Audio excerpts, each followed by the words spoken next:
Pour être régulièrement informé de la publication de nouvelles vidéos, abonnez-vous à notre chaîne YouTube Postervision. Le syndrome paranéoplasique, ce sont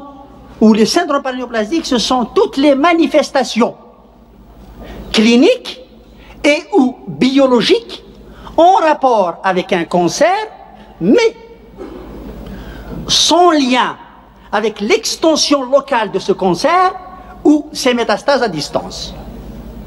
Il y a des manifestations qui sont directement liées au cancer, mais ça n'a rien à voir avec l'extension locale ou les métastases. Et pourquoi il y a ce syndrome paranéoplasique? On ne peut pas expliquer ce syndrome paranéoplasique tout le temps. On ne sait pas. Dans la majorité des cas, on ne sait pas pourquoi il y a ce syndrome paranéoplasique. Vous le savez. Vous savez que quand il y a un cancer, il y a un amaigrissement, il y a de la fièvre. L'amaigrissement est un syndrome paranéoplasique. La fièvre est un syndrome paranéoplasique. Mais qu'est-ce qui provoque ces manifestations cliniques ou biologiques? Ça peut être des cytokines inflammatoires sécrétées par la tumeur. Ça peut être des hormones également. Ça peut être un problème immunologique, apparition d'auto-anticorps, qui vont provoquer des manifestations cliniques à distance de ce cancer. Mais pourquoi c'est intéressant d'étudier le syndrome paranéoplasique? Je vais vous le dire. C'est très intéressant parce qu'ils peuvent précéder l'installation, excusez-moi, mais l'installation du cancer.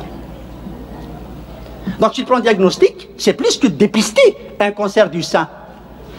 C'est plus que dépister un cancer du sein. Il y a surtout pour les syndromes paranéoplasiques spécifiques. On sait que quand ils existent, ils témoignent de l'existence d'un cancer.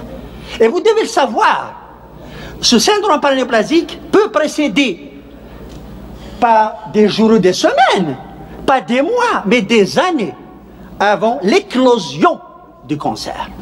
1. 2. Ils peuvent apparaître, ces syndromes peuvent apparaître d'une façon concomitante au cancer. Mais vous allez me dire, alors là, quel est l'intérêt? Ah non! Parfois, le syndrome paranéoplasique peut être plus grave ou mettre le pronostic vital en jeu plus que le cancer lui-même. Il y a des syndromes paranéoplasiques qui sont mortels. Et je pense que je vais élucider, vous parler de 2 ou 3 ou 4, il me semble. Ils peuvent également réapparaître à distance du traitement. C'est un malade opéré du cancer du sein ou une malade opérée du cancer du sein, elle est considérée comme guérie. Réapparition du syndrome néoplasique, attention, il y a récidive du cancer. Voilà pourquoi j'ai choisi cette question. Maintenant, je vais vous parler des syndromes paranéoplasiques aux urgences. En fait, c'est des syndromes qui peuvent tuer le malade, pas le cancer lui-même. 1. L'hypercalcémie paranéoplasique. Oui, je le sais, quand il y a une hypercalcémie, vous recherchez certainement des causes, notamment l'hyperparathyroïdie, les métastases du cancer. Mais moi, je ne parle pas de métastases. Je vous parle d'une hypercalcémie qui n'a rien à voir avec les métastases du cancer. En fait, c'est le cancer lui-même qui n'est pas là, qu'on ne voit pas, qui va sécréter de la PTH ou de la vitamine D. À l'occasion de laquelle, évidemment, il y a une hypercalcémie. Et l'hypercalcémie, attention, elle peut être mortelle. Elle peut être mortelle quand elle dépasse les 130 mg par litre. Elle peut être mortelle. Oui, c'est vrai, habituellement c'est des céphalées, constipation, raccourcissement de QT à le sujet. Tout ça, c'est connu. Mais attention, ça peut provoquer des troubles de l'excitabilité du cœur et arrêt cardiaque. Quels sont les cancers les plus souvent associés à cette hypercalcémie paranéoplasique? Eh bien, vous avez le cancer bronchique, le cancer du sein, le cancer de la sphère aérodigestive, le myélome multiple, certains lymphomes.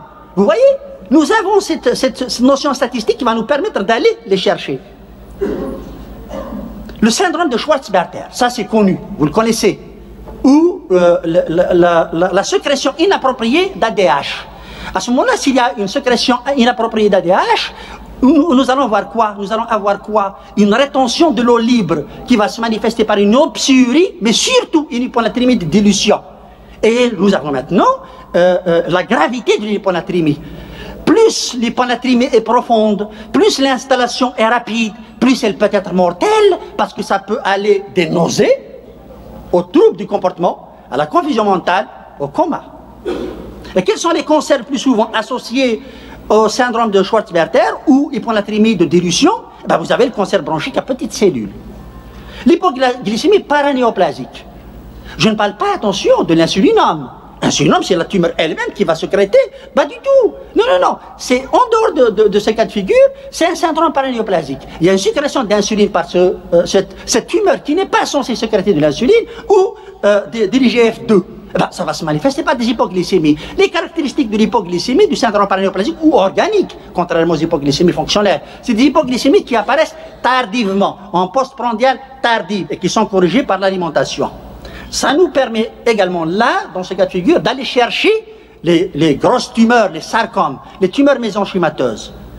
La maladie thromboembolique, combien de cancers ont été diagnostiqués à l'occasion d'une thrombose ou d'une embolie? Mais vous allez vous dire, oh, il y a tellement d'embolie, il y a tellement de thrombose, pourquoi voulez-vous qu'on pense immédiatement au cancer? Il y a un terrain particulier.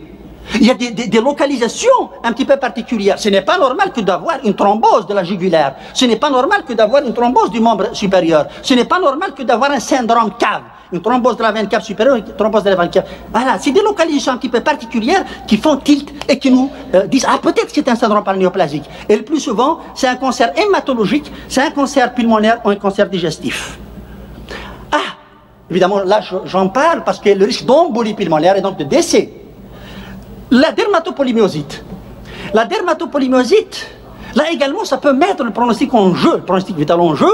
Vous le savez également, la dermatopolymyosite, c'est des manifestations déficitaires rhizoméliques, donc musculaires des ceintures, mais associées à des lésions dermatologiques, un érythème lilacé des yeux, un érythème du visage, du décolleté, les signes de Gorton, le signe de la manicure. Tout ça sont des manifestations dermatologiques et musculaires témoignant de l'existence de la dermatopolymyosite. Mais quand il y a une atteinte des muscles de la cage thoracique, là, le malade peut faire évidemment détresse respiratoire parce qu'il ne peut plus respirer.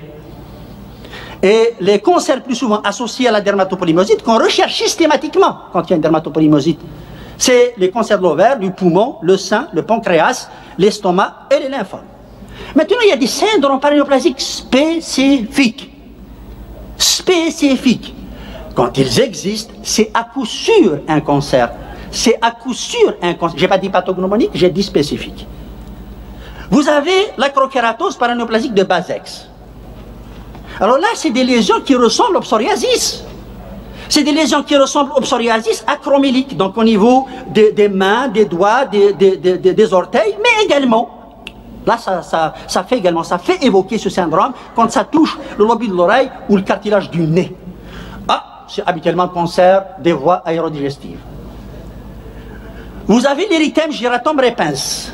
C'est un érythème cerciné diffus prurigineux. Voilà, ça c'est également évocateur de cancer gastrique du poumon et du sein.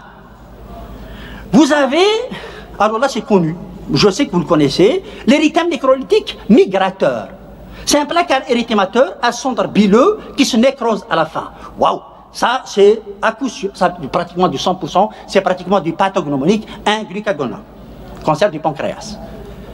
L'hypertrichose lanugineuse acquise, c'est un duvet qui apparaît au niveau du visage, au niveau du cou, au niveau du tronc, avec sans modification de la pilosité normale. Quand il apparaît, cancer viscéral et hématologique. La contosis nigricans paranéoplasique, je sais, puisque vous avez fait de médecine générale, donc vous faites de la diabéto, le syndrome métabolique, le syndrome d'insulinorésistance, un des signes d'insulinorésistance, la contosis nigricans. Oui, vous avez raison. Mais attention, c'est la plus fréquente dermatose paranéoplasique. Hein? Donc vous êtes en face de la contosis nigricans, pensez également à un cancer. Le syndrome de Lambert-Eaton, vous le connaissez également, le syndrome de Lambert-Eaton. Le syndrome de Lambert-Eaton, c'est un syndrome myasthéniforme. C'est une myasthénie. Hein? Une myasthénie est paranéoplasique jusqu'à preuve du contraire. Elle se manifeste comment, la myasthénie ou le syndrome myasthéniforme? Une fatigabilité des muscles, des rhizoméliques également, mais surtout des membres inférieurs. Une diplopie parce qu'il y a également un déficit de la musculature du globe oculaire, un ptosis. En fait, ça, c'est des muscles qui sont le plus souvent au mouvement, donc ils se fatiguent vite fait. On peut avoir également une diminution des réflexes ossitendineux. Pourquoi évidemment il y a ce syndrome? Parce qu'il y a un manque d'acétylcholine, mais cette fois-ci c'est présynaptique, contrairement à la myasthénie auto-immune qui est postsynaptique. Et nous aurons des signes également neurovégétatifs, notamment une sécheresse buccale, oculaire et une impuissance ou hypotension artérielle. Le cancer le plus souvent associé, c'est le cancer bronchique. La neuropathie sensitive de Danny Brown. Là, c'est une atteinte des ganglions rachidia, donc sensitifs purs. Donc, c'est des malades qui vont ressentir des dysesthésies, des paresthésies, une anesthésie, membre supérieur, membre inférieur. Et comme c'est une atteinte qu'on appelle déjà, des ganglions rachidiens, eh ben, ils auront plus une atteinte de la sensibilité profonde, d'où l'ataxie. Donc c'est des malades qui sont ataxiques avec un tremblement, etc. Hein? Et le plus souvent, évidemment, c'est le cancer bronchique qu'on recherche, ils sont très mauvais pronostics. L'ataxie cérébelleuse subaiguë, donc ça c'est un syndrome cérébelleux, c'est un syndrome cérébelleux mais avec une IRM normale. Là également, c'est un syndrome paranéoplasique, ça peut être un cancer gynécologique, cancer bronchique à petites cellules ou lymphome de Hodgkin. Ça vous le connaissez. C'est dans les livres de sémiologie, syndrome de Pierre-Marie Bomberger. Syndrome de Pierre-Marie Bomberger, c'est également acromélique, membre supérieur, et hypertrophie, douleur des articulations interphalangiennes et hypocratisme digital, et surtout apposition périostée des os longs. Ça peut se voir dans beaucoup de pathologies, notamment thoraciques. Mais le premier diagnostic qu'on évoque et qu'on doit obligatoirement rechercher, c'est le cancer bronchique.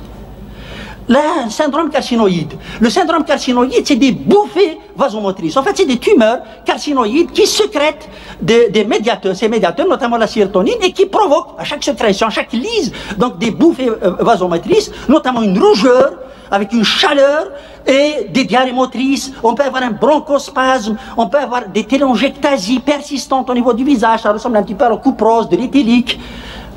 L'atteinte cardiaque du côté droit, évidemment, parce que les produits de dégradation de la sérotonine peuvent être nuisibles sur le cœur droit, donc provoquer des valvulopathies du côté droit.